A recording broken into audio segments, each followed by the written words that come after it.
Kredibilitas akan kualitas ayam yang siap dikonsumsi menjadi tanggung jawab penuh kami sebagai supplier ayam potong. Kapasitas ayam potong yang diinginkan oleh konsumen selalu kami penuhi guna mempermudah mereka untuk menentukan pilihan di pasar. Pas de soleil, pas de soleil, pas de soleil, pas de soleil, pas de soleil, pas de soleil.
Pas de soleil, pas de soleil, pas de soleil,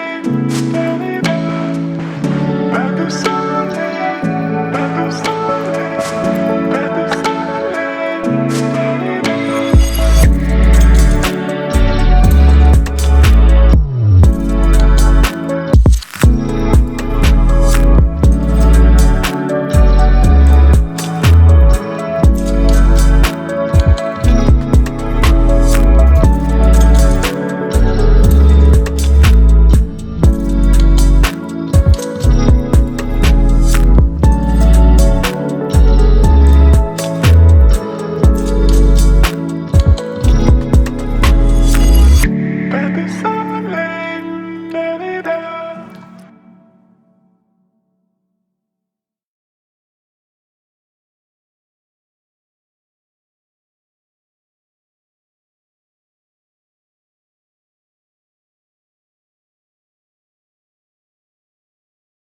Siang, salam sejahtera untuk kita semua. Om Swastiastu, Namo Buddhaya, salam kebajikan. Bapak, Ibu, dan rekan-rekan sekalian yang kami hormati, selamat datang dan terima kasih telah bergabung dalam Farm Talks Live hari ini. Hari ini kami akan membahas topik yang sangat spesial, yaitu peluang dan tantangan bisnis peternakan dan hewan kesayangan di era milenial. Hari ini kita akan dibawakan oleh satu moderator dan dua narasumber. Acara ini dipandu oleh moderator yang tentunya berkompeten di bidangnya. Beliau merupakan praktisi kedokteran hewan yang sudah lama bergerak di industri peternakan, khususnya perunggasan. Berikut adalah profil beliau. Beliau merupakan lulusan dari program profesi dokter hewan, Fakultas Kedokteran Hewan di Universitas Gadjah Mada. Dan berikut adalah pengalaman beliau.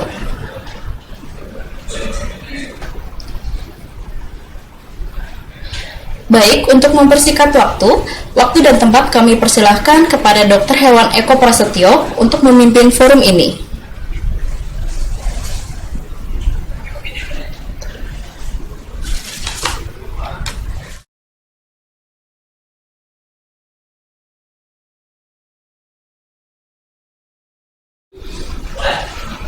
Assalamualaikum warahmatullahi wabarakatuh.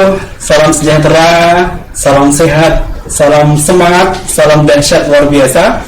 Alhamdulillahirrahmanirrahim, pada kesempatan siang hari ini berbahagia sekali dalam acara yang memang digagas sedemikian rupa dan ini menjadi salah satu acara andalan dari salah satu PT yang teman-teman sudah tidak asing lagi, adalah PT kalau kita melihat Permata Kreasi Media.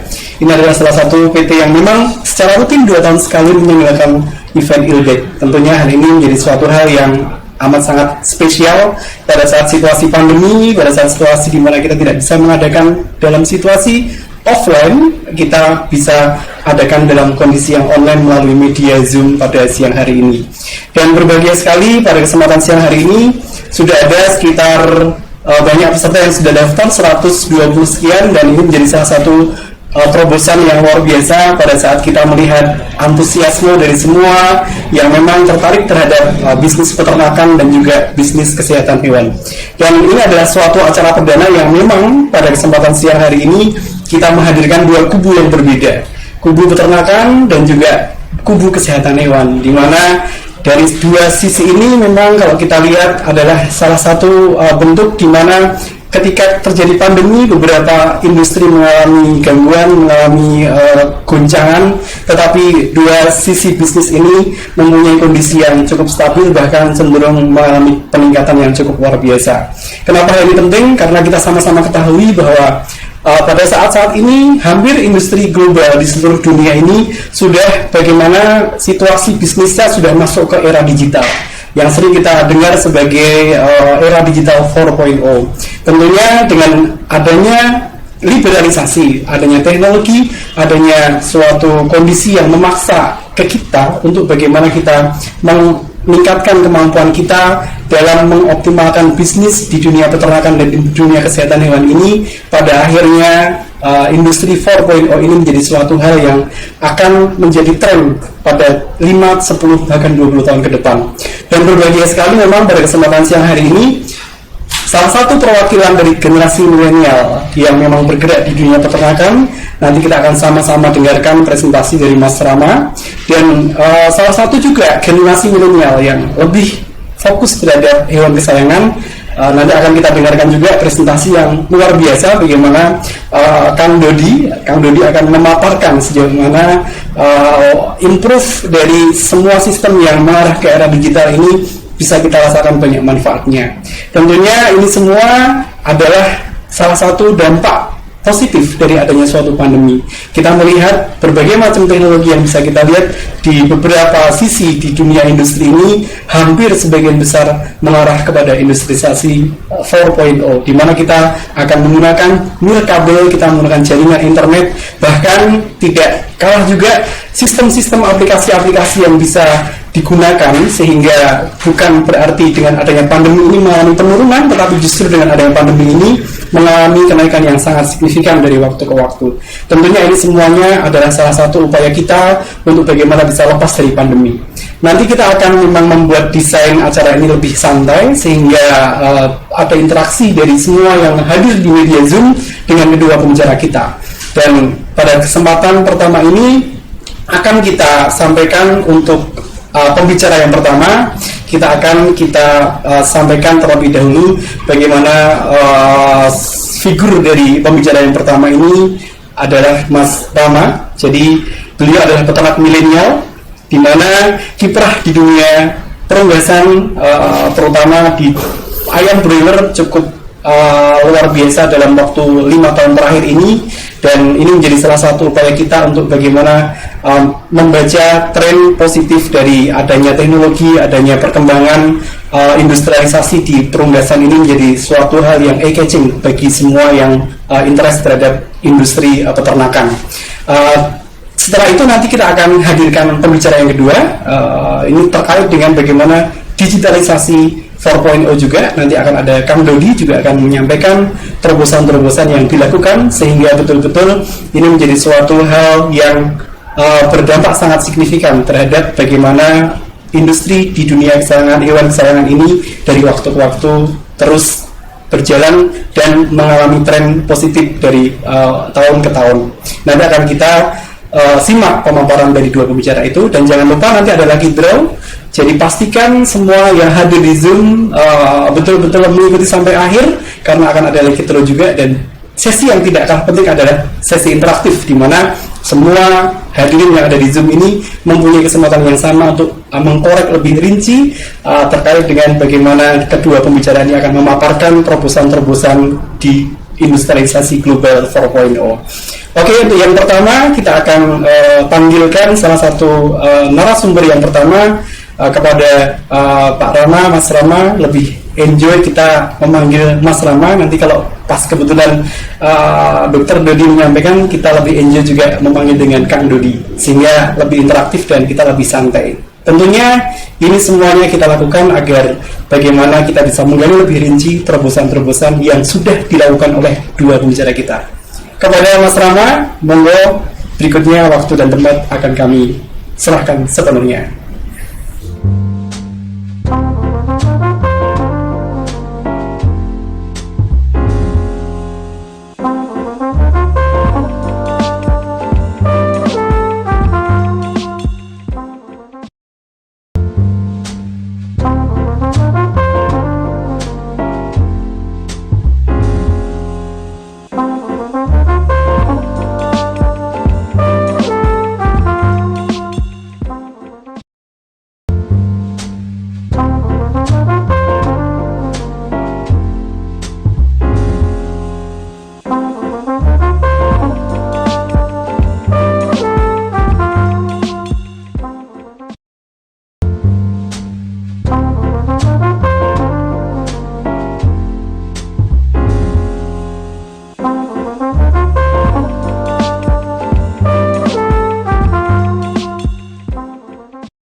Oke, Assalamualaikum warahmatullahi wabarakatuh.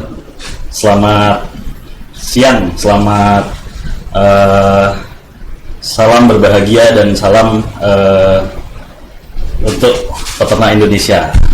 Saya sebagai praktisi peternak broiler di era milenial, pada kesempatan kali ini kita akan membawakan sebuah materi tentang peluang bisnis peternakan ayam pedaging di era milenial.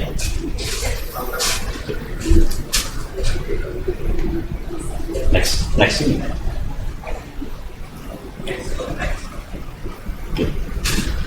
Jadi kita bicara peluang untuk usaha peternakan ayam nasional. Ya, lebih kerucutnya kita akan membahas dari sisi peternakan broiler, karena kami dari Trigroup adalah perusahaan budidaya broiler yang sudah berjalan dari sekitar tahun 92, dari generasi pertama dulu dari founder kita Bapak Tri Hardianto, lalu seiring berjalan sudah 25 tahun sampai saat ini, beberapa perkembangan, beberapa pengembangan usaha yang sudah kita lakukan dan menuju ke banyak faktor teknologi yang sudah kita adopsi dan sudah banyak memasuki ke diversifikasi usaha dari penugasan itu sendiri, sehingga kita akan membahas usaha peternakan ayam secara nasional. Jadi dari sisi peluangnya untuk usaha peternakan ayam nasional, ini adalah merupakan penyedia utama daging, kebutuhan konsumsi daging nasional. Dan aktivitas peternakan ayam ini yang kita tahu melibatkan sekitar 2,5 juta jiwa. Dan kalau kita kalkulasi secara nasional, omset yang bisa dihasilkan oleh aktivitas usaha peternakan ayam nasional ini adalah lebih kurangnya sekitar 120 triliun. Artinya ini adalah potensi yang sangat besar peluangnya jika dan masih akan bisa berkembang seiring dengan banyak perubahan-perubahan yang akan berjalan seiring dengan kesadaran masyarakat tentang yang utama adalah meningkatnya konsumsi daging ayam dan protein hewan. Oke.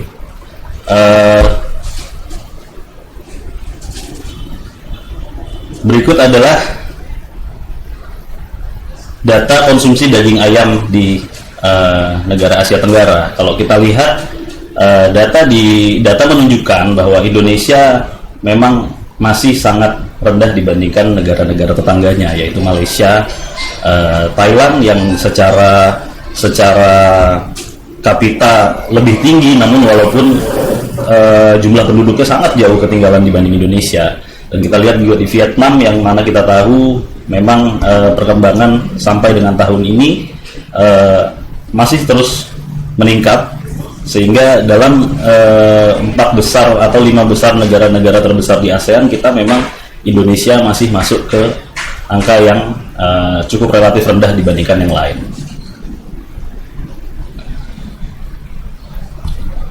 Next.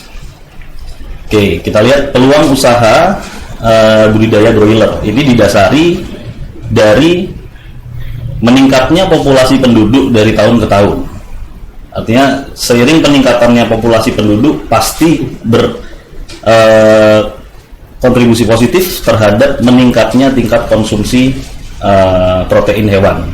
Yang mana kita tahu ayam adalah yang paling sangat mudah untuk didapatkan, sehingga peluang dari sisi peluang atas meningkatnya populasi akan berkontribusi positif terhadap kebutuhan meningkatnya konsumsi daging ayam.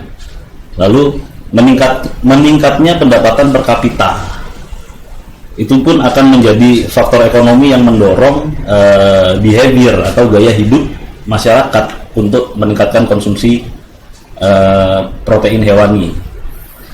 Yang ketiga adalah meningkatnya kesadaran gizi, yang kita tahu sekarang juga sudah semakin banyak masyarakat yang mulai terbuka atau mulai membuka pikiran terhadap betapa pentingnya kesehatan, betapa pentingnya gizi untuk menunjang aktivitas dan keberlangsungan hidup mereka, sehingga mereka akan lebih banyak mengkonsumsi daging-daging hewan berprotein yang mudah didapat dan mudah dikonsumsi. Lalu konsumsi daging per kapita saat ini yang masih rendah, itu pun menjadi peluang yang akan bisa menjadi sektor-sektor ekonomi baru atau sektor ekonomi kecil, menengah, mikro maupun menengah sedang, itu akan bisa di create lini distribusinya, sehingga peluang di sini, kita bicara peluang di usaha budidaya broiler ini sangat besar sekali.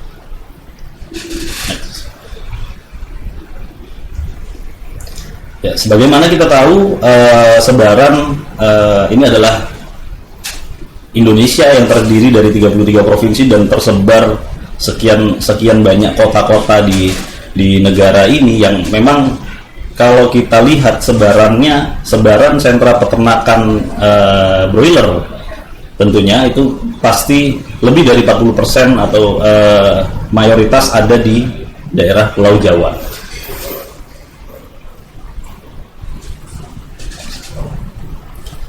Kalau kita lihat dari market size-nya, jadi permintaan pertumbuhan ayam potong dari tahun 2014 sampai tahun 2018, kita lihat ada growth sebesar 5-10% setiap tahunnya. Artinya ini pun berkontribusi positif terhadap peningkatan penduduk yang tersebar di seluruh wilayah Indonesia, sehingga permintaan jumlah ayam potong yang akan selalu naik dari tahun ke tahun, dan kita prediksikan sampai 2-3 tahun ke depan pun akan mengalami signifikan yang naik, karena banyak beberapa tata niaga yang sudah dilakukan pembenahan oleh pemerintah, banyak beberapa pemodal baik dari perusahaan-perusahaan lain atau dari sumber-sumber pembiayaan lain yang mulai masuk juga dari ke lini sektor pengembangan di budidaya ayam broiler. Kalau kita lihat dari rata-rata per tahun kita bisa deskripsikan kalau penambahan kandang di setiap tahunnya itu rata-rata bisa sampai 1.120 kandang yang terbangun di area nasional kita seiring dengan peningkatan permintaan jumlah ayam potong tersebut. Jadi pada kita bisa lihat pada data terakhir di 38.000 kandang, lebih dari 38.000 kandang di tahun 2018 atas data permintaan konsumsi ayam potong. Jadi apakah ini sebuah peluang atau apakah ini sebuah tantangan? Yang mana kita tahu kalau kita berbanding dengan negara-negara lain, di negara-negara yang statusnya sudah negara maju, bisa dibilang konsumsi per kapita nasional mereka bisa 2-3 kali lipat lebih besar daripada kita. Let's say kita bandingkan dengan Korea. Korea saja sudah mencapai 33 kilo per kapita. Artinya peluang untuk suatu saat nanti negara kita akan menjadi maju dan meningkatnya konsumsi ini pasti akan ada, dan niscaya ini adalah keniscayaan yang akan terjadi di negara kita ketika seiring dengan perkembangan dan kemajuan negara ini. Lebih kurangnya kita lihat dari structure industri integrasi di broiler, kita atau posisi yang berpotensi dari sisi peternakan mandiri, kita ada di ranah yang memasuki di grow out house dan market ready broilers. Artinya kita adalah pembudidaya, kita adalah pembesaran ayam yang kita beli dari pabrikan-pabrikan, sehingga sistem integrasi ini terdistribusi dari mulai breeder, dari mulai hatcher, dari mulai feed mill sampai ke processing tahap terakhir di processing plant dan distribution channel ke retail, ke food service, lalu masuk ke, kalau dari kandang yang kita lakukan ada dari beberapa tangan, dari pedagang ke pangkalan sampai ke pasar. Artinya masih banyak distribution chain yang sebenarnya menjadi peluang baru untuk kita bisa masuk sebagai penyedia jasa atau penyedia layanan yang berbasis teknologi yang sudah berkembang sesuai dengan saat ini. Jadi masih sangat banyak. Sedangkan posisi di peternak saat ini, kita bicara peternak UMKM atau peternak mandiri yang skalanya kecil menengah, hanya ada di aktivitas, sebagian kecil dari aktivitas sebuah integration ini. Next.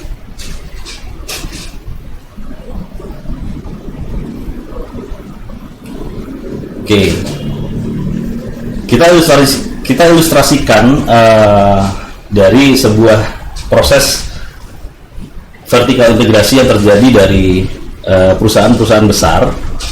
Kita melakukan adopsi, kita membuat sebuah role model baru, kita membuat sebuah roadmap mini integrasi untuk kita lakukan distribusi langsung dari sisi sumber ternak yang akan kita sampaikan ke konsumen dengan model menggunakan kapasitas kecil yang tidak seperti kapasitas besar pada umumnya. Artinya dengan konsep mini vertikal integrasi ini kita akan membuat kapasitas perkandangan kecil yang akan mengadopsi dengan kapasitas pembibit yang kecil ke kapasitas penetasan yang menyesuaikan dengan kapasitas kandang-kandang kecil, sehingga kapasitas untuk membuat mini feed mill yang tidak perlu terlalu besar dan kita bisa mengelola sendiri sampai ke downstream menjadi mini RPA sampai ke food processing. Ini adalah sebuah role model yang kita coba ciptakan. Kita mengadopsi bagaimana terjadinya di sistem integrasi di perusahaan besar, bisa kita adopsi dengan sistem integrasi di perusahaan kecil dan bisa melakukan kolaborasi dengan pelaku-pelaku usaha baru atau pelaku-pelaku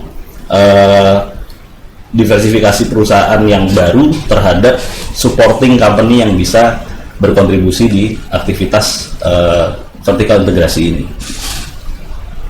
Next. Ya, ini adalah sebuah role model yang sedang kita jalankan di mini integrasi yang sedang kita jalankan, dari mulai di feed mill, dari mulai kita membuat breeding kecil dan setting hatcher kecil untuk memenuhi kandang-kandang kecil yang bisa kita tarik langsung untuk kapasitas tertentu untuk diproduksi, dipotong menuju processing plant, menuju further proses ke depan. Next. Ya, kenapa kita mengembangkan closed house mini? Jadi yang kita tahu, closed house pada umumnya adalah kandang yang menggunakan teknologi yang sangat sudah modern ya, karena modernisasi ini adalah sebuah tuntutan yang harus dilakukan atas kondisi yang ada saat ini, sehingga kandang closed house yang notabene adalah kandang standar yang berukuran besar di 120 meter kali 12 meter itu adalah kandang-kandang yang membutuhkan banyak sekali kapasitas lahan yang harus tersedia, sehingga di level peternak mandiri, di level peternak rakyat atau di level UMKM kecil lain yang masuk ke dalam ranah distribusinya itu membutuhkan capital besar untuk mengadopsi pola dengan integration yang besar, sehingga kita menciptakan sebuah closed house mini, artinya teknologi perkandangan mini yang dapat mengadopsi pola distribusi kecil yang bisa dikontribusikan ke masyarakat wilayah setempat. Next. Oke, ini adalah salah satu prototipe kita yang sudah kita buat yang pertama. Next, kita percepat saja karena ini hanya foto-foto. Ini adalah kedua yang sudah kita kembangkan juga di mini closed house yang kedua.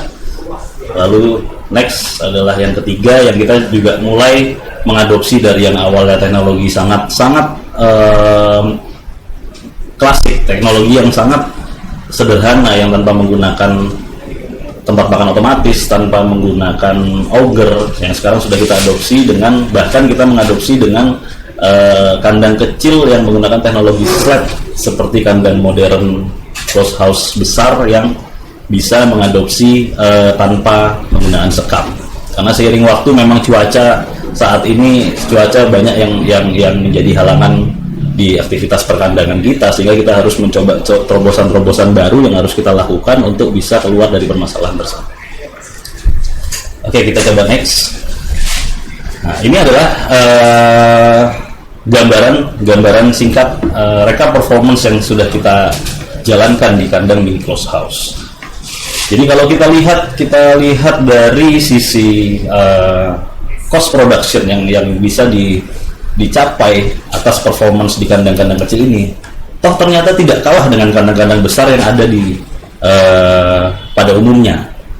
Sehingga terobosan yang kita buat seperti ini adalah terobosan yang mampu bersaing dengan kandang-kandang di level integration besar, sehingga di integration kecil yang integration mini ini kita menerapkan pola-pola, kita adopsi teknologi yang sama, kita adopsi sumber yang sama, dan aktivitasnya lebih kurang bisa dapat kita mitigasi resiko-resiko yang terjadi seperti tantangan-tantangan yang ada saat ini. Kita masih banyak mengalami tantangan dari distribusi, tantangan dari daya serap dan permintaan yang memang masih belum ada pergerakan yang signifikan setelah masa-masa pandemi. Tapi kita masih bisa menyambut untuk restarting demand yang akan terjadi setelah kondisi ini terjadi. Next. Kalau bisa dilihat, kita perbandingkan terhadap kondisi di mana kita kemarin mengalami anomali kondisi pasar yang ada di kuartal pertama sampai kuartal kedua tahun 2020, dan ternyata dari sebaran yang ada dalam satu tahun dengan pola metode kandang seperti ini, kita masih bisa bertahan terhadap challenge yang ada, sehingga produktivitas dan inefisien yang kita hindari ini bisa dicegah sedemikian rupa di model-model pola role model perkandangan seperti ini. Next. Nah, bagaimana dengan era milenial saat ini? Era milenial saat ini adalah sudah mengacu kepada teknologi yang digitalisasi, bahkan sudah banyak yang mengambil pola-pola teknis artificial intelligence yang dilaksanakan untuk upgrading sistem yang ada di perkandangan, baik sistem collecting data, sistem penjualan, sistem produksi, semua di era milenial saat ini adalah sudah memasuki ke automation yang sangat bisa kita bilang kompleks terhadap adaptasi bagi para peternak untuk menjalankan aktivitasnya di lapangan. Next. Jadi kenapa sih kita harus mengadopsi teknologi tersebut? Karena sudah banyak proses perbaikan genetika yang mana kita kalau kita perbandingkan antara broiler klasik dan broiler modern sudah sangat berbeda sekali karakternya, sehingga ini adalah sebuah tuntutan yang tidak lain dan tidak bukan harus kita lakukan untuk mencegahnya kerugian yang terjadi yang ada di peternak.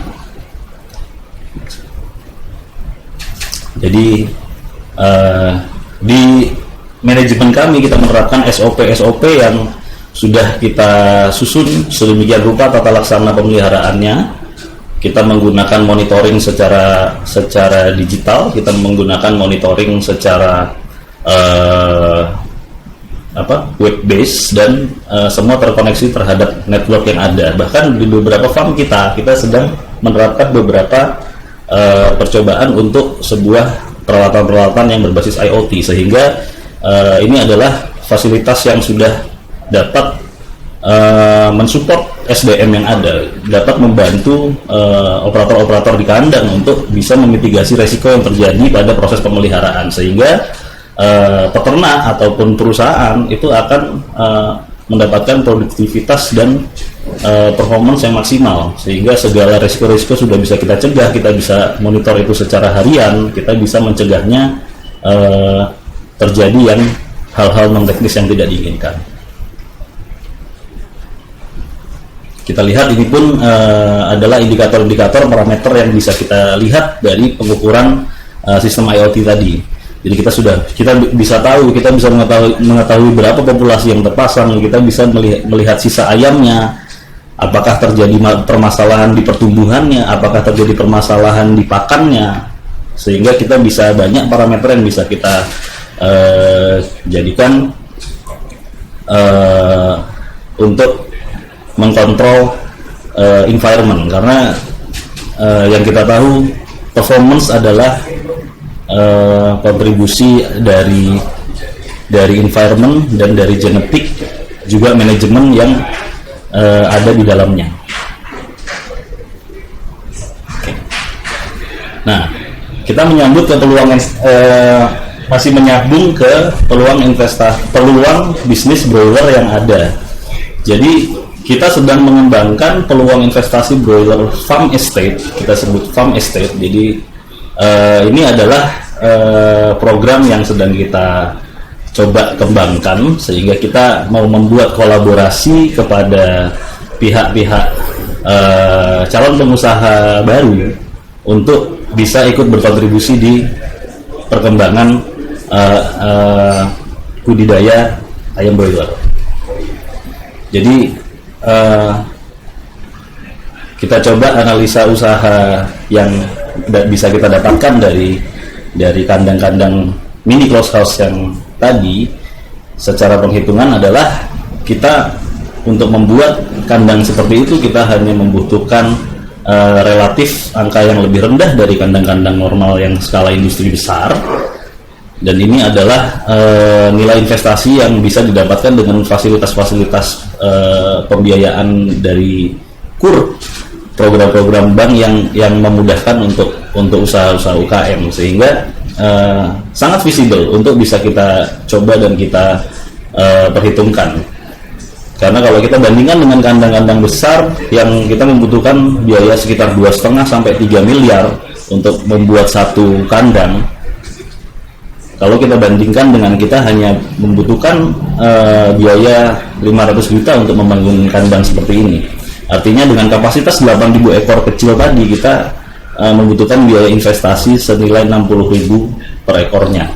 Dan apabila Anda yang memiliki salah satu lot dari farm estate tadi, langsung dikerjasamakan kepada perusahaan inti kami yang sudah akan dipastikan itu mendapatkan pendapatan berupa sewa kandang oleh inti, dan sewa kandang tersebut senilai 1.800 per ekor, sehingga per satu periodenya sudah pasti mendapatkan angka tersebut. Kita memakai kapasitas pasang saja, tapi kita tidak memperhitungkan berapa panen, berapa mati, sehingga ini adalah sebuah nilai yang dapat kita asumsikan secara fix dan relatif tidak ada kenaikan dan penurunan yang signifikan. Dan kalau kita lihat dari nilai kembali investasinya, kita lihat kita sekitar 33 periode, artinya kalau kita berasumsi 1 tahun, cycle tadi yang kita bisa lakukan sampai 7 sampai 8, kita ambil angka terburuk 7, itu sudah bisa payback period di 4,7 tahun.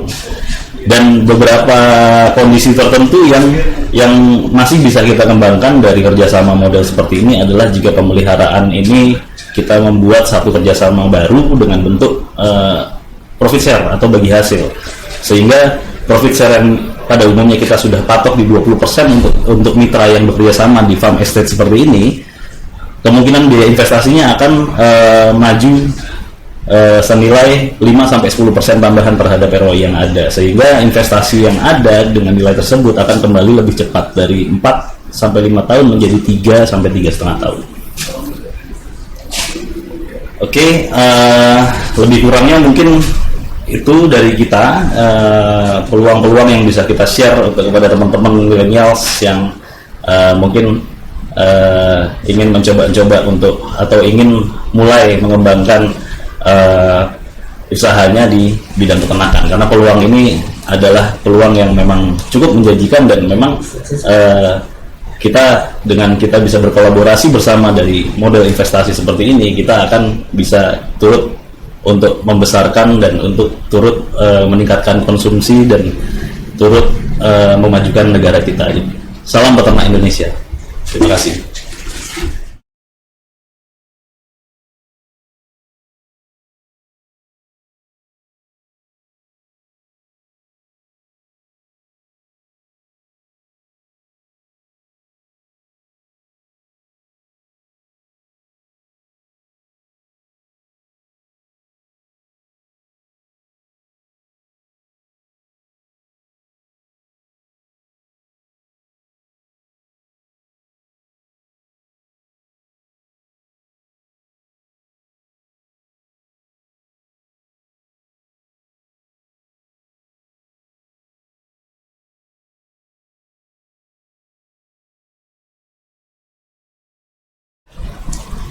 Oke, luar biasa pemaparan yang sudah disampaikan oleh Mas Rama.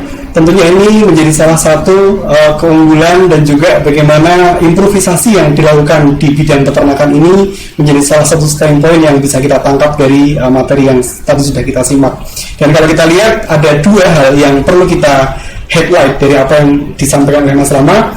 Yang pertama adalah terkait dengan upaya terobosan peternak milenial menuju ke teknologi di era digital 4.0 ini mampu mengubah view kita terhadap peternak itu sendiri. Yang dulu mungkin di benak kita peternakan itu adalah peternakan yang tradisional, yang masih dengan teknologi yang seadanya, yang boleh dibilang belum disentuh oleh teknologi. Namun kalau kita lihat apa yang tadi sudah dipaparkan oleh Mas Rama, mengubah view kita bahwa memang akhirnya peternak milenial ini menjadi garda depan bagaimana mengubah image dari yang peternak tradisional betul-betul menjadi peternak yang mempunyai view yang mengikuti modernisasi terkait juga dengan perkembangan teknologi. Kemudian poin yang kedua yang tidak kalah penting adalah kolaborasi antara keilmuan terkait dengan budidaya. Kalau dalam hal ini Mas Rama menjelaskan budidaya ayam broiler itu sudah harus disentuh memang dengan parameter-parameter yang lebih terukur, terutama dalam penggunaan teknologi di era 4.0 ini. Kemudian yang poin yang ketiga yang tidak kalah penting adalah pengembangan usaha itu dilakukan dengan kondisi yang memang lebih terukur dari sisi perencanaan dan juga monitoring serta bagaimana evaluasi pengembangan yang dilakukan. Ini mengacu kepada skala usaha yang sudah dilakukan dan itu menjadi suatu pembelajaran untuk ekspansi. Dan ini menjadi suatu catatan penting kita karena pada kesempatan siang hari ini berbahagia sekali yang hadir dari berbagai macam kalangan, ada yang dari peternak broiler, ada yang dari business owner, baik dari pet shop ataupun pet clinic, dan juga dari beberapa teman-teman dinas, baik dinas peternakan dan juga dinas pertanian juga ikut hadir. Bahkan yang mengejutkan juga ada komunitas exotic fish.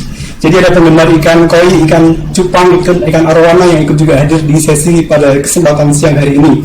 Tentunya ini yang kita dapat dari sesi yang pertama itu adalah bagaimana kita bisa mendapatkan feel, mendapatkan bagaimana upaya terobosan yang harus dilakukan, menyesuaikan dengan lini bisnis masing-masing. Tentunya dari pembicara kita bisa melihat bagaimana terobosan yang sudah dilakukan di dunia ayam broiler. Ini bisa kita tangkap sebagai suatu pola yang harus kita pelajari juga dan bisa disinergikan dengan lini bisnis apapun. Oke, baik, sekali lagi kami ucapkan banyak terima kasih. Jangan sampai meninggalkan room Zoom ini sampai akhir acara. Dan sekali lagi kami ucapkan terima kasih kepada Mas Rama yang telah memberikan banyak hal yang bisa kita dapatkan, poin-poin penting untuk pengembangan usaha kita. Acara ini sekali lagi disponsori oleh Tri Group, oleh Satwa Kia, oleh Iltex Indonesia dan juga Aquatic Asia.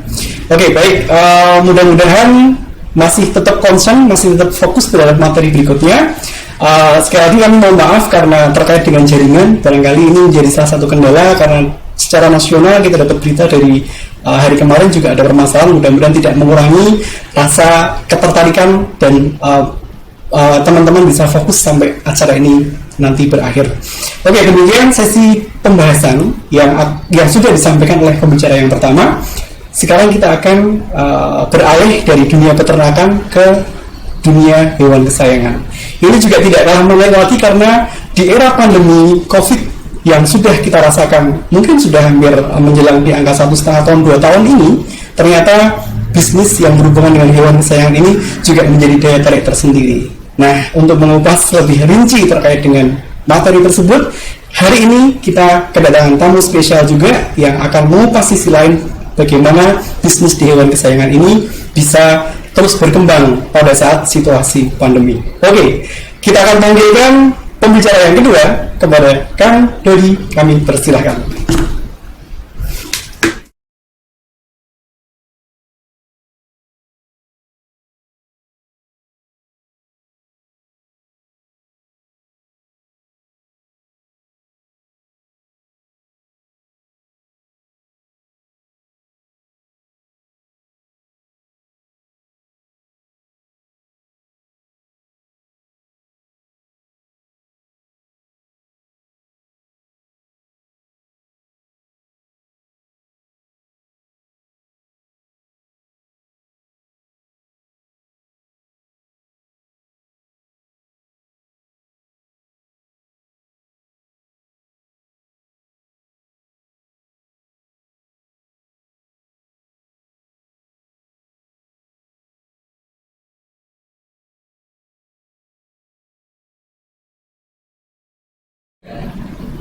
Bismillahirrahmanirrahim. Assalamualaikum warahmatullahi wabarakatuh. Selamat pagi, selamat siang, salam sejahtera untuk kita semua. Semoga kita semua senantiasa dalam diberikan kesehatan dan senantiasa diberikan kebahagiaan sepanjang hari ini dan selamanya. Amin. Hari ini, siang ini merupakan kebanggaan buat saya karena hari ini saya diminta untuk menyampaikan tentang bisnis di bidang hewan kesayangan gitu, di hadapan para peserta yang menurut saya sangat luar biasa. Adapun tema yang saya bawa yaitu tentang peluang dan tantangan bisnis hewan kesayangan di era milenial. Maklum saya kan lahir di zaman-zaman milenial gitu. Next. Oke, bisnis hewan kesayangan saat ini menjadi hal yang menarik. Kenapa? Karena hewan kesayangan sekarang bukan hanya sebatas hewan, menjadi bagian dari keluarga. Di mana hewan kesayangan itu sekarang di keluarga menjadi teman untuk bermain, terus untuk oma-oma yang anak-anaknya sudah pada sukses, sudah pada punya keluarga, akhirnya memelihara hewan untuk menemaninya. Terus juga yang lucu saat ini adalah hewan ternyata teman untuk sharing katanya, untuk berbagi. Kenapa? Karena kalau curhat sama hewan nggak akan disampaikan lagi ke yang lain, beda kalau jual sama orang katanya. Itu cukup menarik sih. Dan ada satu hal, saat ini orang mau menikah tapi sudah tidak berorientasi pada punya anak, maka mereka sudah kan fokus sudahlah pelihara hewan kesayangan. Di samping itu ternyata hewan kesayangan punya posisi yang lain untuk keluarga baru, di mana ada anak-anak yang dilatih untuk bertanggung jawab dengan hewan kesayangan ini. Mereka dilatih untuk bertanggung jawab memberi makan, dilatih untuk tanggung jawab untuk merawat, membersihkan kandang, dan lain-lain. Next. Nah, kalau dilihat berdasarkan data yang saya peroleh, ternyata di Indonesia jumlah hewan kesayangan yang sudah mempunyai pemilik itu ada 25 juta ekor. Mayoritas memang Indonesia ini negara muslim, sehingga lebih banyak itu kucing dibanding dengan anjing.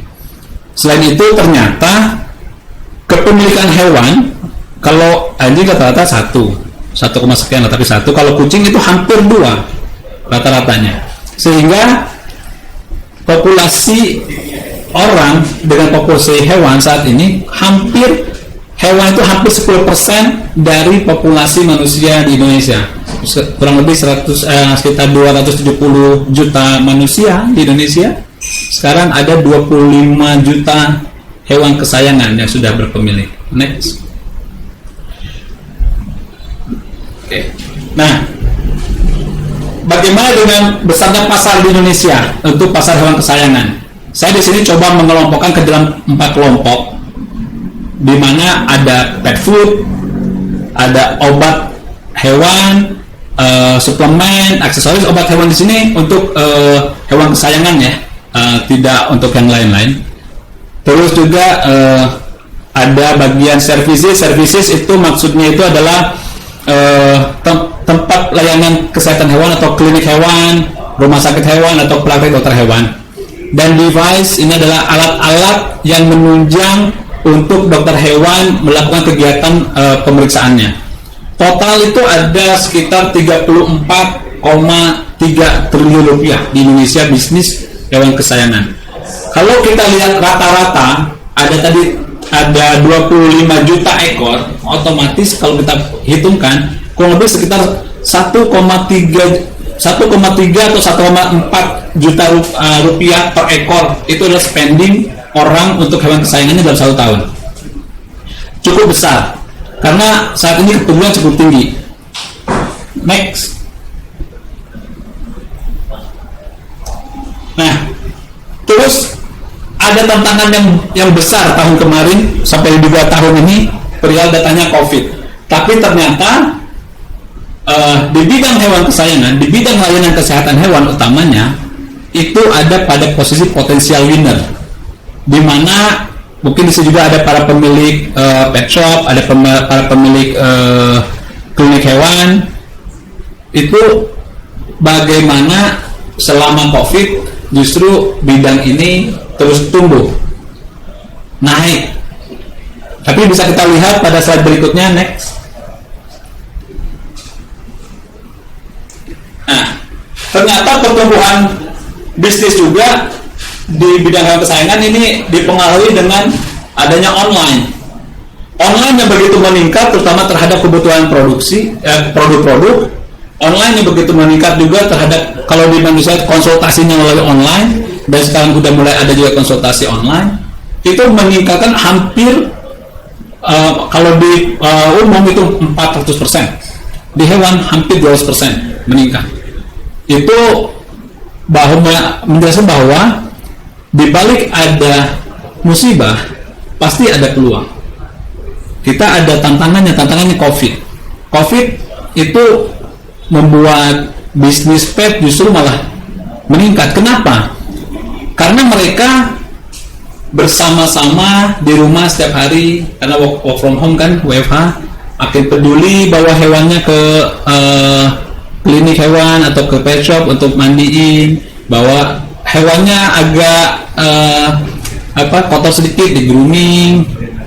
Terus karena ketakutan yang tinggi juga ada hewannya agak kelihatan malas makan, kelihatan langsung dibawa ke dokter Itu yang menyebabkan kenapa bisnis ini meningkat. Next. Nah, berhubungan dengan tadi online meningkat, saya juga selama dari bulan Juni kita coba membuat sebuah aplikasi, yaitu namanya Satwagia. Saat ini bisa install di Play Store ataupun di App Store, udah bisa diinstal. Di situ Satwagia ini tujuannya adalah sebagai total pet solution. Jadi menjadikan orang pemilik hewan itu mudah untuk merawat hewannya dengan cuma buka HP-nya terus pesen booking dokter hewan, mau datang ke outlet atau mau antar jemput, mau vaksin, mau grooming, beli produk pet shop, mau konsultasi online, mau didatangin sama dokternya, mau host call, itu bisa menggunakan aplikasi. Tujuan untuk apa? Ini bisa mendekatkan dokter hewan dengan pemilik hewan secara cepat. Akhirnya mereka bisa merawat hewannya dengan baik. Para dokter hewan bisa juga menjadi satu tambahan atau potensi income datang dengan karena orang-orang sudah mulai pada install. Kita ke depan berharap semoga selain hanya dari pemilik hewan kepada dokter hewan atau klinik hewan mereka melakukan transaksi, tapi juga ada kemungkinan nanti dari klinik hewan menggunakan aplikasi yang sama bisa pesan ke distributor untuk produk-produk yang ada digunakan di klinik melalui aplikasi ini, ataupun juga dari distributor mungkin ke prinsipalnya juga bisa seperti itu. Dan saat ini juga sudah dilengkapi dengan dompet digital namanya PetPay, sehingga udah mulai cashless sekarang, transaksi sudah sangat mudah. Akhirnya orang dalam melawat hewan itu semakin dimudahkan. Nah, klinik hewan ataupun juga pemilik pet shop ini akan sangat terbantu. Contoh ada satu platform di perhotelan, ada hotelnya, ada orang punya hotelnya, terus sekarang datanglah platform tersebut, akhirnya orang bisa order pakai platform dan hotelnya akhirnya meningkat. Begitupun juga ada yang hotel yang tipenya di branding dengan brandnya si hotel itu, akhirnya meningkat. Begitupun juga Satwagia juga sama. Itu ada tipe yang merchant, ada tipe juga yang mitra, dan ada tipe juga yang kepemilikan di perusahaan sendiri. Jadi ini semuanya tergabung dalam satu aplikasi Satwagia supaya memudahkan orang selama pandemi, ataupun sekarang justru dengan adanya pandemi kita juga jadinya biasa online meeting, online webinar seperti ini. Itu akhirnya menjadi suatu hal yang luar biasa gitu, yang tidak pernah terpikirkan. Dulu mungkin masih sistemnya masih harus ketemu, sekarang tanpa harus ketemu juga udah bisa berjalan semuanya. Oke, next.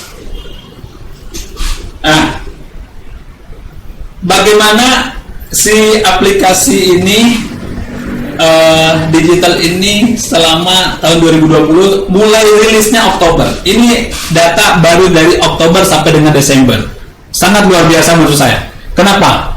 Karena dari bulan Oktober sampai bulan Desember udah lebih dari 3.000 orang yang mendownload aplikasi itu, dan kurang lebih sekitar 1.200 sekian hewan yang sudah melakukan perawatan dengan menggunakan aplikasi itu. Jadi ada 3.000 user, dengan ada lagi hewannya itu ada sekitar 1.200 hewan yang melakukan transaksi itu. Dan yang luar biasa, dalam kurun 3 bulan dengan menggunakan aplikasi ini, transaksinya terjadi sekitar 1,2 M, atau masih kurang lebih sekitar 400 juta sebulan. Artinya orang sekarang sudah mulai berpindah untuk booking menggunakan aplikasi. Jadi tinggal datang atau diantar jemput. Orang udah mulai sekarang konsultasi online. Sudah ada platform yang juga menyediakan sudah konsultasi online. Alhamdulillah di Satu Hati pun juga sama. Dia udah ada konsultasi online yang bisa kita video call, bisa kirim gambar, bisa video call, bisa melihat segala macamnya. Yang akhirnya poin pentingnya adalah setelah orang itu melakukan tindakan pertama, para pemilik hewan melakukan tindakan pertama di rumah, mereka tetap pergi ke dokter hewan. Bagaimana sekarang untuk bisa mendapatkan pasien dari luar, tidak hanya menunggu pasien datang, karena ada juga pasien ataupun user atau pemilik hewan yang nggak tahu di mana ya saya harus membawa hewan saya kemana ya, dokter di mana yang terdekat, atau dokter di mana yang bisa kita jangkau untuk merawat hewan. Nah, saya coba develop itu dan luar biasa ternyata. Tapi ada satu hal yang menarik, di mana ternyata untuk layanan klinik hewan, artinya pemeriksaan hewan atau layanan dokternya sendiri, itu pemilik hewan lebih senang orang itu datang, pemilik hewan itu datang ke klinik. Mereka sudah booking, mereka datang. Artinya apa? Pemilik hewan sangat peduli sama hewannya. Dia tidak hanya kirim hewannya aja untuk diperiksakan, tidak itu. Ternyata mereka lebih care, mereka datang. Karena kayak anak sendiri, mereka tanya sama dokternya langsung, oh ini seperti apa. Akhirnya mereka melakukan tindakan di rumahnya sesuai dengan arahan dokter. Dan mayoritas datang sendiri ke outlet dibanding dengan diantar jemput. Ada yang diantar jemput untuk layanan klinik hewan ini. Terus layanan yang kedua yang baru kita aktifkan itu yaitu grooming. Layanan grooming ini cenderung sedikit lebih banyak orang mintanya diantar jemput. Jadi ada berbeda ya. Kalau untuk layanan klinik hewan, orang tetap datang, cuma memang booking dulu mereka. Supaya apa? Supaya nggak antri dan jelas dokternya ada katanya. Terus udah gitu, saya bisa datanya diprediksi kapan, karena ada nomor-nomor antriannya jelas. Nah, sementara untuk grooming itu si pemilik hewan cenderung lebih sedikit lebih banyak yang ingin diantar jemput hewannya. Jadi peluang untuk teman-teman yang punya klinik ini sangat berpeluang layanan antar jemput untuk menjemput hewan di grooming. Tapi tetap mereka akan kebingungan mencari di mana tepatnya. Itu salah satunya. Terus kalau dari layanan sampai selama 3 bulan kemarin, Oktober, November, Desember, itu kita baru aktifkan 2 layanan, yaitu grooming sama layanan dokter. Nah, kalau dilihat dari transaksinya tadi sampai 1,3 M, 1,2 M itu kalau dirata-ratakan berarti udah lebih dari 300.000 rupiah transaksi per orang dari 3.000 orang. Udah lebih dari 300.000 rupiah. Sementara tadi spending 1 tahun itu adalah 1,3 juta. Ini terlihat bahwa aplikasi ini mendorong. Belum lagi transaksi yang langsung datang ke outlet ya. Ini hanya melalui aplikasi saja. Bahwa di era pandemi kemarin, semua orang mulai bergerak menggunakan teknologi. Dan beruntung kita sekarang ada di eranya teknologi yang mana menjadi lebih cepat, pelayanan jadi lebih cepat, bagaimana orang bisa mendapatkan akses barang lebih mudah, bisa menunjukkan mana, bisa mencari mana yang kira-kira bagus. Itu mereka para pemilik hewan udah sangat sekarang udah kayaknya sangat tergantung gitu. Kalau dulu riset saya tahun 2010 dulu itu orang akan datang ke dokter hewan yang dekat dengan rumah dulu. Jadi mereka hanya akan lebih dari 60% datang dekat dengan rumah. Yang kedua, rekomendasi orang. Oh, dokter ini bagus gitu. Nah, sekarang si pemilik hewan mencari dokter hewan itu sudah langsung googling. Lihat, oh siapa nih, lihat reviewnya segala macam. Sehingga itu sangat berpengaruh. Review di Google itu sangat berpengaruh terhadap kesuksesan orang untuk datang ke situ. Karena testimoni itu yang luar biasa sekarang. Berbeda dengan sebelumnya yang harus datang, yang tergantung dengan kita malas datang ke dokter hewan. Kenapa? Karena antri, karena saya nunggu lama-lama gitu. Era sekarang udah nggak seperti itu lagi. Mereka bisa tahu kapan bisa booking, kapan bisa datangnya, kapan atau mau dijemput, kapan akan dijemputnya, bagaimana sistem recordingnya. Itu sangat membantu sekali.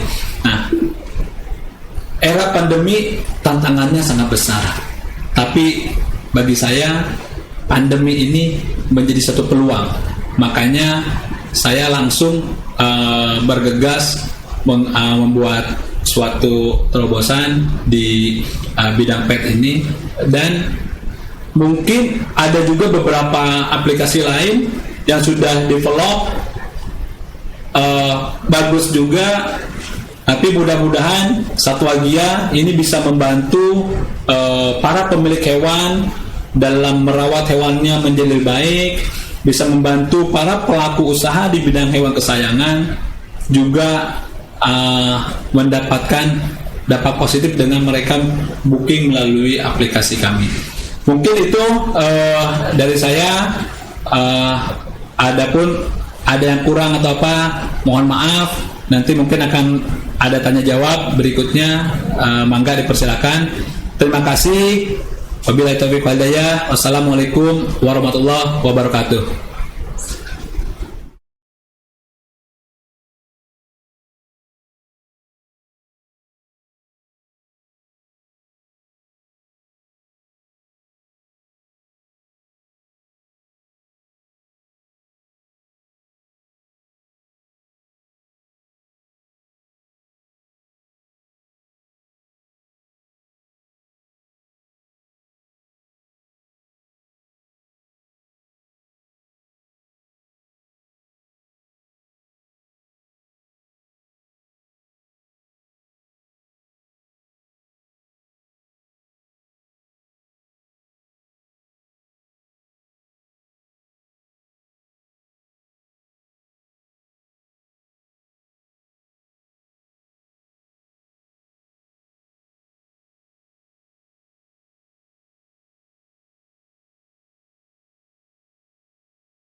Kredibilitas akan kualitas ayam yang siap dikonsumsi menjadi tanggung jawab penuh kami sebagai supplier ayam potong.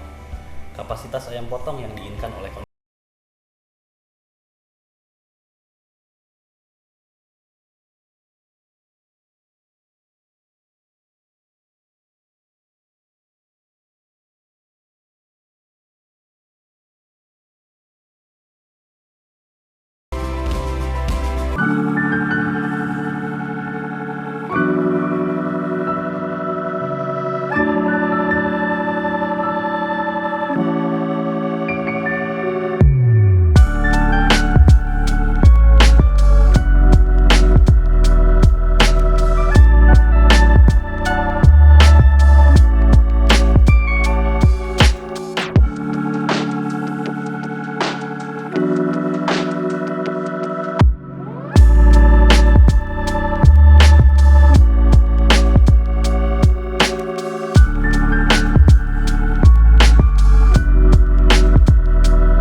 oleh Kang Dodi, tentunya ini bisa menginspirasi kita.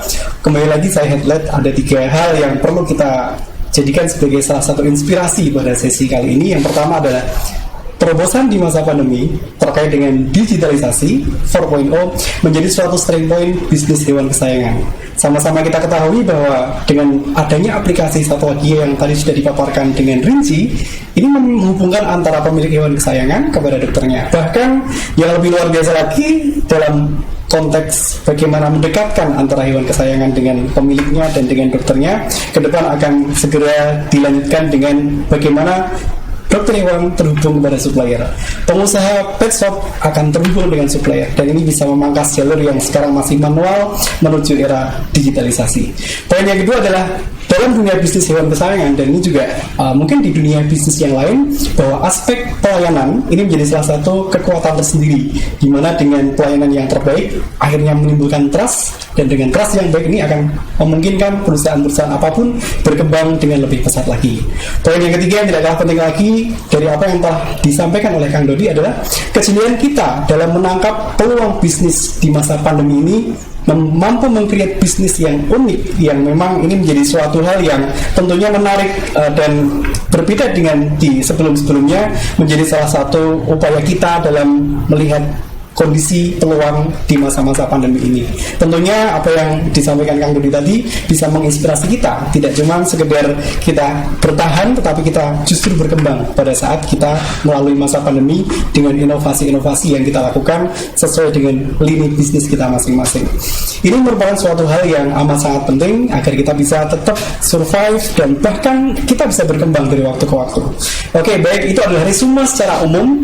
Tentunya teman-teman semuanya yang masih ada di Zoom mempunyai resume yang sudah dicatat sendiri-sendiri, strength point yang ada dari kedua pembicara kita.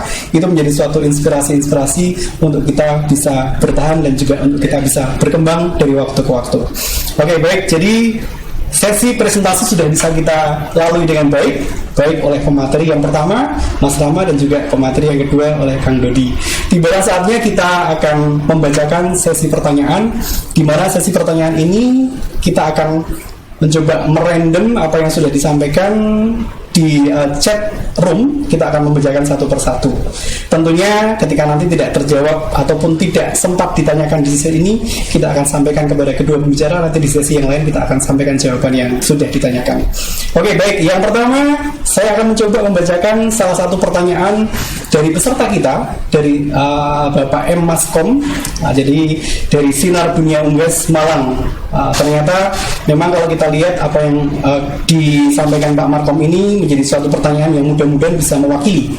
Jadi Pak Markom menyampaikan bahwa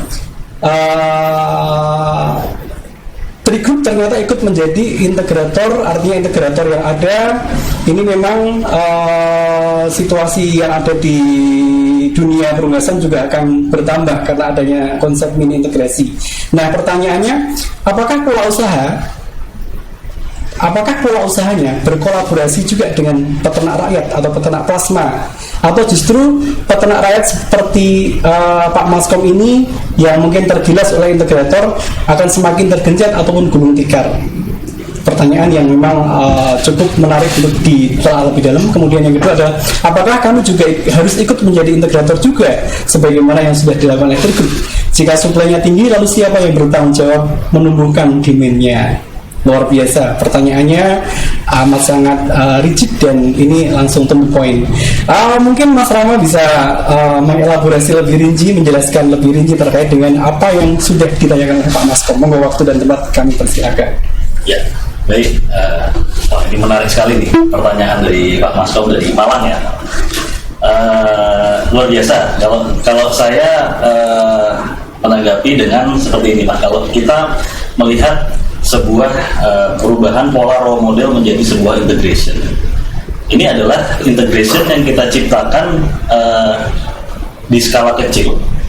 Yang mana integration ini adalah kita program kolaborasi yang kita lakukan antar peternak mandiri, antar pengusaha UKM, dan antar kapasitas-kapasitas supporting company yang ada di ranah peternakan, namun dalam skala kecil. Artinya kalau kita membandingkan ini seperti integration besar, ini adalah sebuah konsep yang berbeda. Karena integration besar dan integrasi kecil adalah sama-sama menjadi sebuah ekosistem, tapi bukan saling memakan atau artinya saling merugikan antara keduanya. Karena kalau kita bicara integration yang besar saja, kita bicara integration besar yang ada di Indonesia, mereka pun tidak akan bisa berkembang besar tanpa adanya peternak-peternak rakyat. Nah, di sini adalah dua sudut pandang yang memang harus kita luruskan dengan semangat kolaborasi. Sehingga pertanyaan Bapak tadi, apakah kita akan harus juga untuk menjadi integrator? Artinya integrator di sini adalah integration skala kecil yang justru kita menguatkan lini dari downstream, bukan dari upstreamnya. Mungkin kebanyakan yang terjadi, kebijakan-kebijakan yang berjalan saat ini adalah dorongan atau proses sebuah rekayasa atau sebuah dorongan dari upstream menuju downstream, sehingga dia banyak tidak mulus dalam segala prosesnya. Kalau kita membuatnya dari link downstream, itu bahkan sebenarnya kita memperkuat lini-lini ekonomi yang ada di ranahnya peternak rakyat dan UKM kecil, sehingga kita membuat kolaborasi, kita bersemangat kolaborasi ini, kita bersatu padu, tidak dengan kita masing-masing sehingga kita berkompetitor dengan ini, kita berkompetitor dengan ini, kita tidak seperti itu. Konsep yang kita buat adalah kita berkolaborasi dari sisi kecil menengah, sehingga suatu saat kita akan bisa besar bersama dan maju bersama. Itu adalah konsep kita. Oke, luar biasa Mas Rama. Jadi sudah jelas sekali apa yang disampaikan Mas Rama, bahwa memang dengan kolaborasi antara satu dengan yang lain, berat sama dipikul dengan sama dijinjing, tentunya ini akan menjadi salah satu modal yang kuat untuk berkembang bersama. Mudah-mudahan secara umum bisa ditangkap jawaban yang sudah disampaikan oleh Mas Rama. Kemudian yang kedua ini buat Kang Dodi nih. Jadi kita hari ini juga dihadiri oleh sarjana S2 peternakan. Jadi baru menyelesaikan program S2 peternakan di Universitas Haluoleo, Kendari, Sulawesi Tenggara. Selamat bergabung teman-teman yang ada di luar pulau sana. Luar biasa, terima kasih sudah bergabung dan mengikuti sampai sesi ini. Jangan kemana-mana ya, nanti ada door prize-nya. Pertanyaannya sebenarnya cukup singkat. Bagaimana cara upaya kita sebagai anak peternakan untuk menggeliatkan usaha hewan kesayangan di perguruan tinggi peternakan? Karena semua hewan yang di bumi ini menurut Mas Bayu ini merupakan hewan ternak, tapi dapat dikelompokkan berdasarkan banyak konsumsi yang asuh, kemudian tipe hias bagaimana kucing, anjing, hamster, dan yang lain. Nah ini mungkin bagaimana upaya hal ini bisa ditingkatkan untuk menggeliatkan usaha hewan kesayangan di perguruan tinggi peternakan. Silakan Kang Dodi, waktu dan tempat kami persilahkan. Ya, terima kasih dari siapa tadi? Bayu Aryawan. Pak Bayu, Mas Bayu yang dari Sulawesi ya. Sungguh luar biasa antusiasmenya. Bagaimana menggeliatkan bisnis bidang hewan kesayangan ini ke kampus gitu kan ya. Sebenarnya ini menjadi poin para penggiat akademisi, para dosen kita di kampus untuk sekarang ini kan sudah mulai, bukan kampus itu saya bukan lagi hanya riset begitu saja, tapi riset sudah berdasarkan kebutuhan. Nah sehingga kita dari pihak luar yang selalu berkomunikasi dengan kampus, informasi-informasi bagaimana perihal bisnis kesayangan ini sekarang begini loh. Makanya sekarang kalau di Pulau Jawa sendiri, mungkin di FKH sekarang para dokter hewan itu sudah mulai banyak lulusannya langsung jadi praktisi, karena melihat peluang pasar yang orang tingkat kecintaan pada hewannya meningkat, sehingga ada peluang pasar yang besar.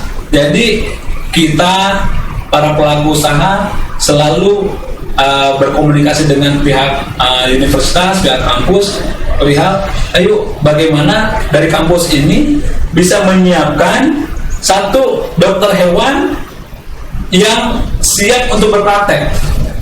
Yang kedua, saya juga dokter hewan tapi saya tidak berpraktek. Dokter hewan yang siap untuk berbisnisnya gitu. Jadi dua sisi tuh. Dia yang praktisinya ada, karena kalau semuanya praktisi nggak ada bisnis juga bingung. Kalau semuanya bisnis nggak ada yang praktik juga susah. Siapa yang mau kerjakan?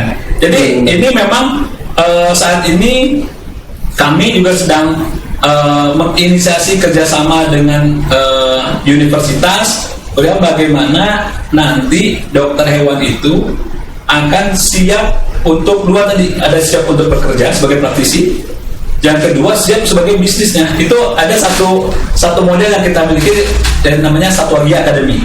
Melalui Satwagia Academy itu ada program internship yang akan membina para calon dokter hewan dan para dokter hewan baru bekerja sama dengan universitas. Seperti itu. Luar biasa. Jadi apa yang disampaikan Kang Dodi ini juga menjadi suatu terobosan yang menurut saya ini juga terobosan yang dilakukan oleh generasi milenial untuk bagaimana bisa lebih berkolaborasi dengan pihak universitas. Karena yang namanya pengusaha ketika sudah di-tune-in-kan dengan universitas dari sisi akademisi, pasti akan gayung bersambut saling mendukung sehingga bisa berkembang semuanya, tidak cuma sekedar belajar ilmu di universitas, tapi lebih jauh dari itu bagaimana mempunyai mental sebagai entrepreneur yang akan diimplementasikan dalam kesehariannya. Ini luar biasa sekali. Mudah-mudahan bisa terjawab dengan baik, Mas Bayu Aryawan. Berikutnya ada Vanessa Makapuan. Nah, ini ada salah satu pertanyaan, satu lagi pertanyaan untuk Kang Dodi. Mau tanya dok, menurut dokter untuk sistem gaji dokter hewan di klinik mana yang lebih efisien dan aman untuk cash flow klinik selama pandemi? Sistem bagi hasil per pasien atau gaji pokok flat 1 bulan? Bagaimana menyiasatinya agar dokter hewan klinik tetap mendapat gaji yang layak dan cash flow klinik tetap aman? Bagaimana cara dokter menentukan tarif untuk sistem konsultasi online dengan dokter hewan? Ada 2 pertanyaan berarti. Nah ini luar biasa. Kembali lagi Kang Dodi, mau silakan, kami persilahkan. Ya, selama pandemi kemarin bagaimana kita menerapkan sistem penggajian Pak Dokter? Kalau di kami, yang kami sarankan memang pandemi atau nggak pandemi tetap sama. Kita ada 2 skema yang menarik buat dokter dan juga akan aman untuk si pelaku usaha klinik. Yang pertama adalah dengan cara dia ada uang duduk kita bilang. Tapi kita ada uang duduknya berapa, disesuaikan dengan jam kerjanya. Ditambah yang kedua adalah profit sharing dari layanan yang diberikan. Jadi dokter itu akan melakukan pemeriksaan dengan penuh percaya diri. Dia akan melakukan tindakan-tindakan. Selain itu dokter itu juga akan dapat fee. Jadi bisnis klinik naik, dokter pun juga income naik. Nah, tidak terlalu berat. Kenapa? Karena ada buat dokter ada jaminan keamanan kalau misalnya tidak datang pasiennya. Ada paling tidak ada minimal yang bisa dapatkan dari uang duduk. Makanya inilah saat yang tepat untuk bisa bergabung mungkin menjadi merchantnya Satwagia nih, iklan dikit.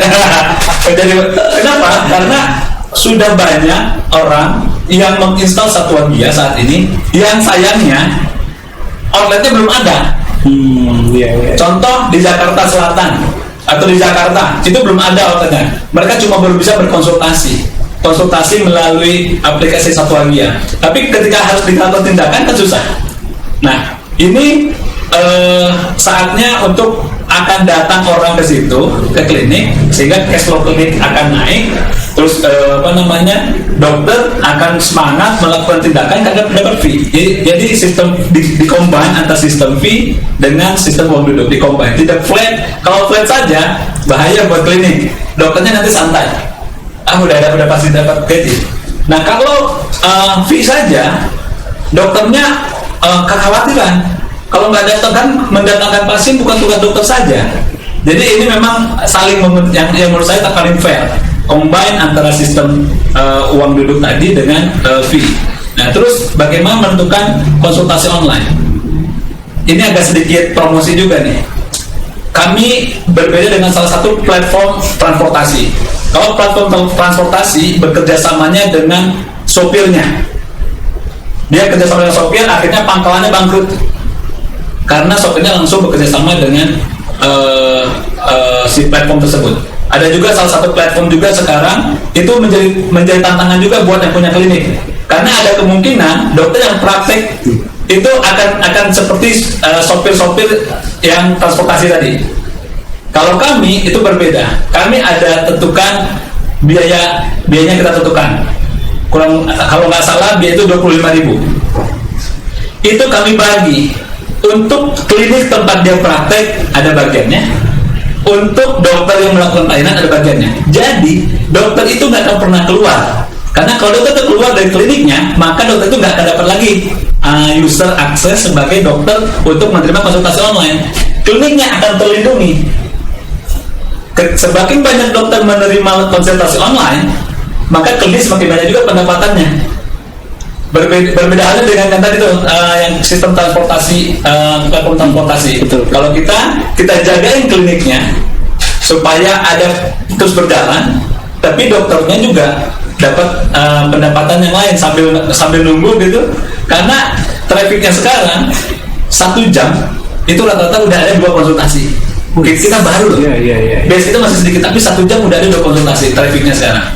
Kan luar biasa. Itu mungkin luar biasa kan. Jadi semuanya terlindungi ya, kliniknya juga terlindungi, dokter hewannya juga tidak akan kemana-mana karena ada share yang bisa dibagi di ketika kita bergabung di platform tersebut, sehingga ini menjadi suatu nilai plus Nah, memang kalau kita lihat dari sejauh ini kita amati, memang ini menjadi suatu nilai positif yang berbeda dengan platform yang lain. Tentunya menjadi suatu pertimbangan utama untuk dipilih dan diikuti dari aplikasi yang ada, sehingga bisa mendapatkan langsung manfaat dari aplikasi yang tadi disampaikan. Nah, menariknya lagi karena hari ini kita ada dua kubu yang memang salah satu kubu ada di dunia peternakan dan kubu yang lain di dunia kesayangan. Saya jadi sempat kepikiran, Mas Rama, dari sisi peternakannya ini. Kalau Kang Dodi kan sudah mencoba melakukan digitalisasi dengan aplikasi. Nah, bagaimana kira-kira menurut Mas Rama prospek hal itu bisa di copy paste ke dunia peternakan, sehingga kita pun juga di dunia peternakan bisa menggunakan juga sistem digitalisasi seperti yang ada yang sudah disampaikan oleh Kang Dodi tadi. Monggo silakan Mas Rama. Sangat menarik Kang Dodi, luar biasa ya. Ini sebuah terobosan yang rasanya nggak hanya dari dunia ke dokter hewanan atau peternakan saja, mungkin secara umum ini kalau mengadopsi konsep seperti ini sangat luar biasa. Nah, kalau kita korelasikan di peternakan, Pak Eko, artinya ini adalah sebuah program yang membuat maintain distribution channel. Jadi kalau yang Kang Dodi paparkan ini kan sebuah layanan platform jasa yang bukan memutus rantai dan sehingga membuat kesejahteraan ini berkurang, tapi rasanya ini adalah sebuah media untuk menggather. Jadi kalau saya bilang tadi kolaborasi, di sini adalah kolaborasi yang sudah terjalin dengan baik antara semua pelakunya. Kalau ini bisa kita terapkan di dunia peternakan yang memang kita beberapa sudah menyusun beberapa scheme yang mungkin nanti kita juga bisa banyak sharing sama Kang Dodi, siapa tahu bisa kerjasama bareng. Betul. Nanti kita akan coba draft-draft yang sudah ada ini, tapi kita karena memang di base-nya peternakan ini adalah produktivitas, jadi kita masih seputar dalam controlling produksi, aktivitas produksi. Jadi yang memang arahnya untuk menjadi komersial dan memaintain distribution channel, kita masih akan proses melangkah ke sana. Jadi mungkin kita juga bisa banyak sharing dan masih banyak yang bisa kita adopsi. Jadi kalau kita bisa membuat sebuah distribution channel di peternakan, rasanya ini akan baik dampaknya untuk nasional yang pasti, karena dengan betapa mudahnya orang-orang bisa mendapatkan sumber protein konsumsi yang baik sehingga meningkatkan daya konsumsi yang baik. Artinya itu adalah, jadi yang era milenial seperti ini adalah yang sangat dibutuhkan untuk bisa memajukan negara kita.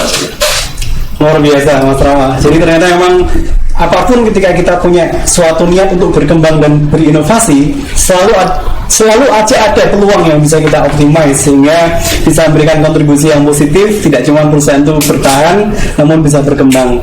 Dan tentunya esensi dari diskusi kita pada siang hari ini sebenarnya adalah pada titik di mana sebenarnya para pebisnis yang lain, karena saya di sini ada yang hadir dari peternakan ikan, bahkan ikan exotic fish, termasuk pengusaha koi, pengusaha cupang, dan juga pengusaha arwana. Ini bisa mengambil esensi dari diskusi kita siang hari ini dan bisa mengambil manfaat dan hikmah dari usaha-usaha yang sudah berkembang dengan skema yang mungkin dalam hal perkembangan bisnis bisa meng-copy paste, meskipun harus dengan modifikasi, karena seiring dengan situasi yang berkembang pun kita juga harus dinamis mengikuti perkembangan yang ada.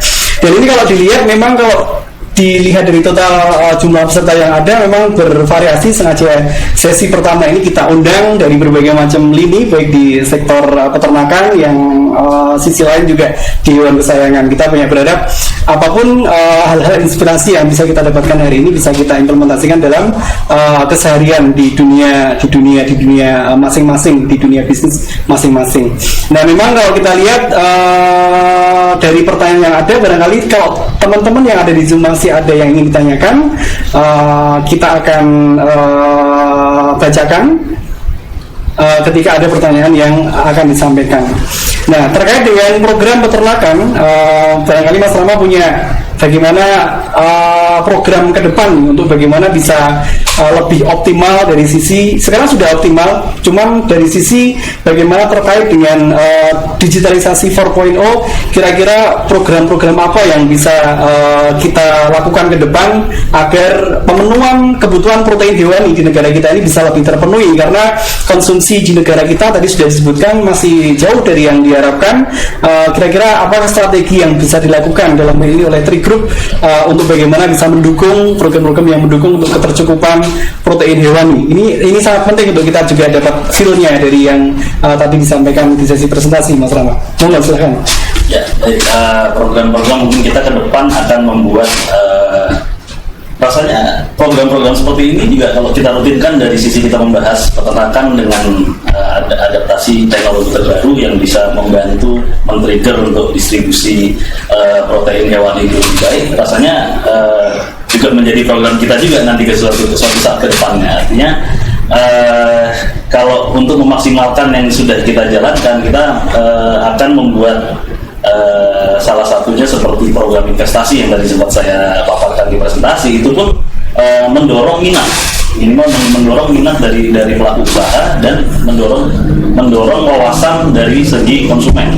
Artinya ketika minat dan keinginan dari sisi pelaku usaha itu timbul dan apalagi sudah menjadi atensi yang cenderung menaik, sehingga konsumen pun akan ikut menaik.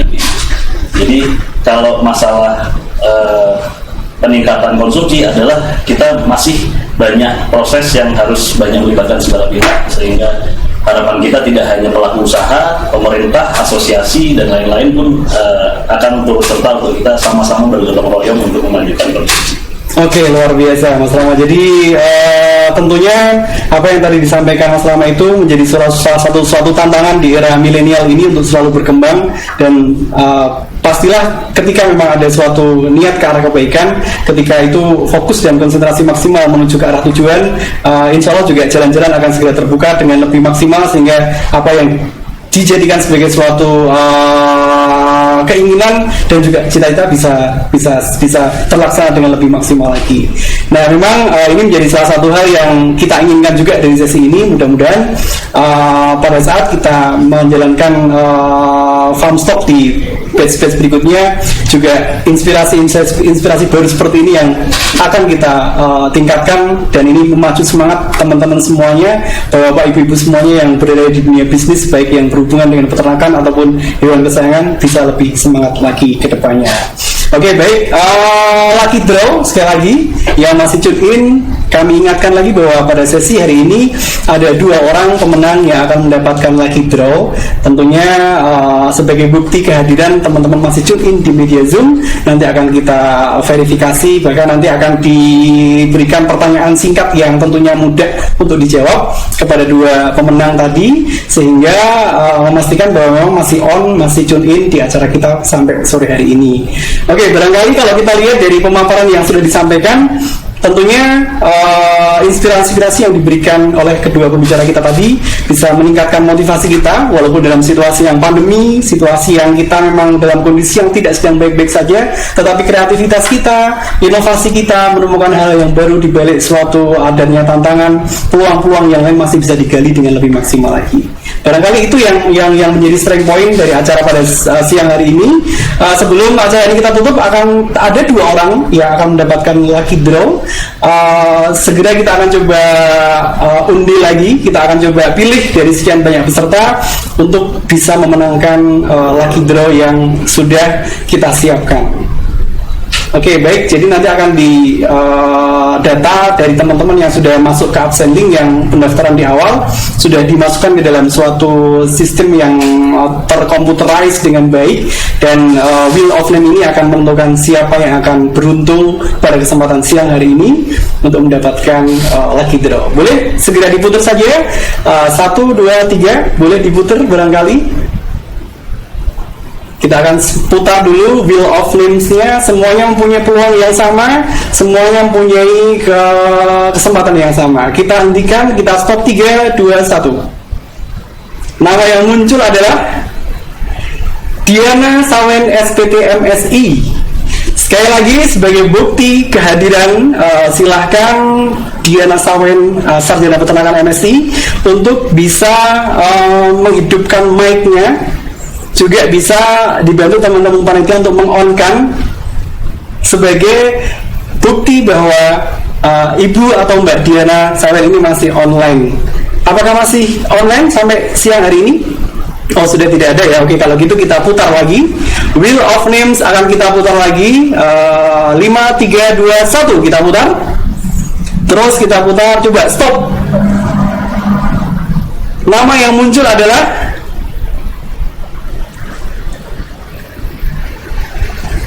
Afrizal Rizky Ramadan. Apakah masih ada Afrizal Rizky Ramadan? Silahkan open mic untuk diberikan kesempatan berinteraksi dengan kedua pembicara. Dan untuk yang pertama ini kepada Kang Dodi, silahkan memberikan pertanyaan kepada Afrizal Rizky untuk dijawab. Tentunya pertanyaan yang gampang-gampang saja, Dok, hanya untuk mengkonfirmasi kehadiran. Silahkan di-on-kan. Apakah bisa on ya, Afrizal?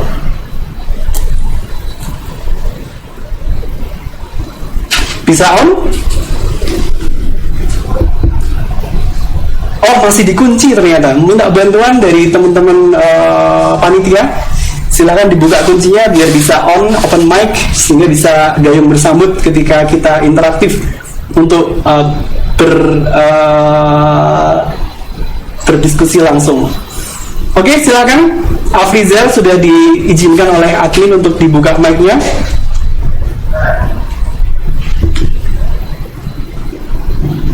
Oke, pertanyaan yang pertama ini akan disampaikan oleh Kang Dodi. Monggo silakan pertanyaan untuk saudara kita ini. Ya, sebelumnya selamat untuk Kang Afrizal atau Mas atau Mbak, Mas atau Bapak Afrizal. Pertanyaannya untuk mudah, apa aplikasi yang bisa menghubungkan tadi itu antara untuk pesan atau booking dokter hewan bisa juga konsultasi online? Apa nama aplikasinya? Apa namanya?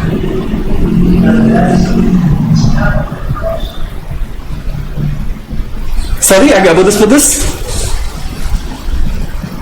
Atau bisa di chat, di kolom chat barangkali untuk menjawab pertanyaan tadi. Sudah kita bisa dengarkan. Silahkan bisa di chat saja di kolom chat atas jawaban dari pertanyaan tadi. Oh, pertanyaannya ingin diulang ya? Oke, boleh. Silakan Kang Dodi diulang pertanyaan terkait dengan hal yang tadi ditanyakan. Ya, apa nama aplikasi yang tadi untuk menghubungkan dokter hewan dengan si pemilik hewan? Nama aplikasi yang tadi saya sampaikan. Nama aplikasi yang tadi disampaikan?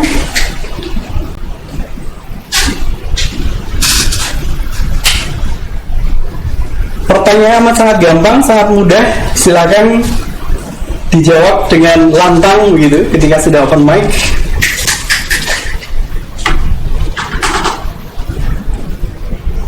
Masih online, saudara Afrizal?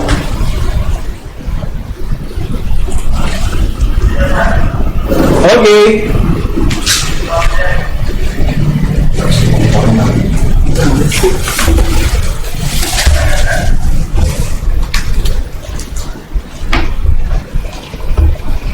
Oke, jadi jawabannya adalah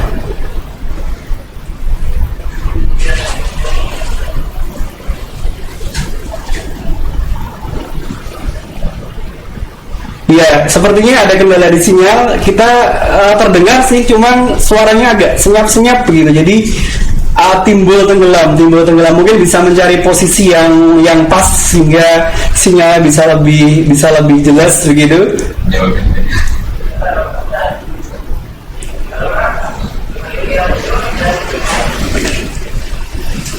Oke, bagaimana Kang Dodi atas jawaban yang disampaikan? Ya, betul, Satwa Gia ya tadi ya. Oke, luar biasa. Selamat.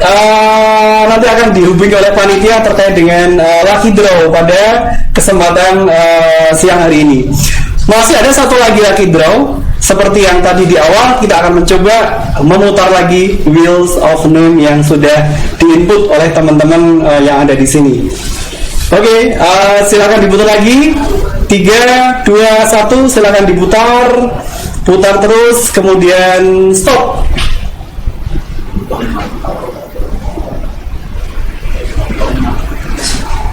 Jadi kita sudah memutar wheel of names. Kemudian dari wheel of name itu sudah muncul satu nama.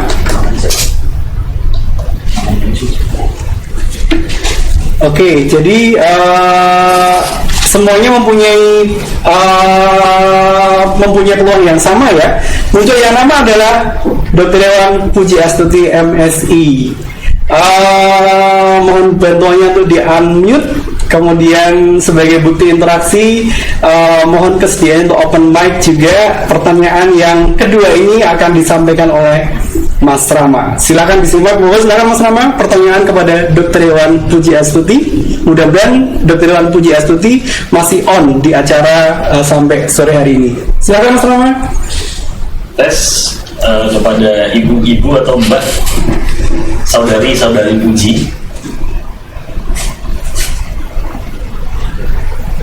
Cek, ada suaranya ya. Oke, mungkin langsung ke pertanyaan atau dipastikan suara dulu.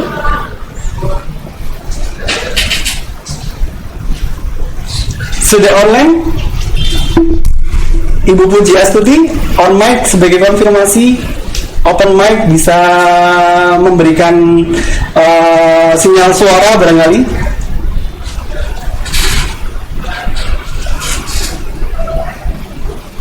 Oke, pertanyaan kedua akan disampaikan oleh Mas Rama untuk Dr. Hewan Pujiastuti. Sudah ada suaranya ya? Sudah on ya?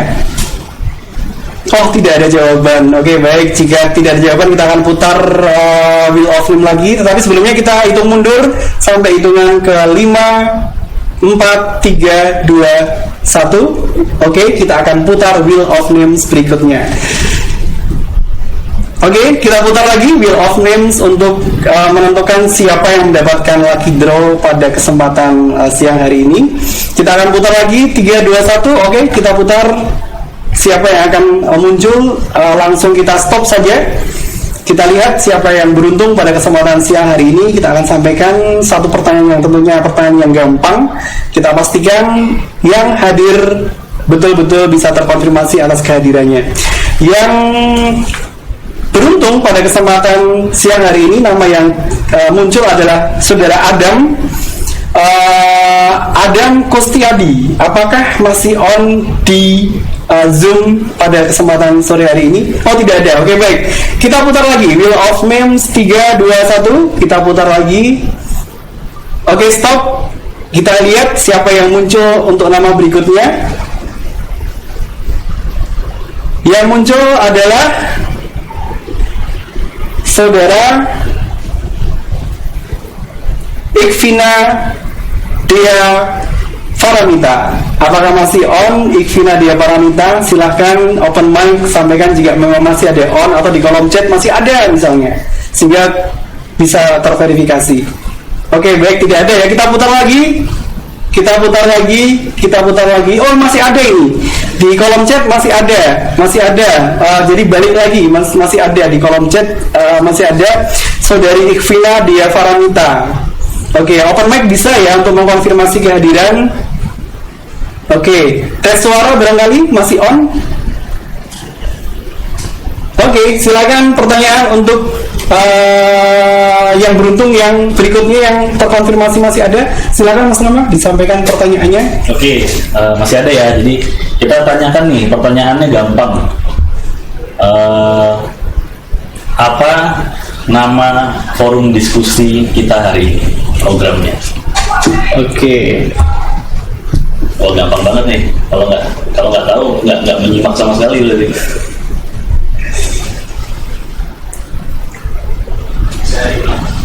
Apa nama program forum diskusi hari ini?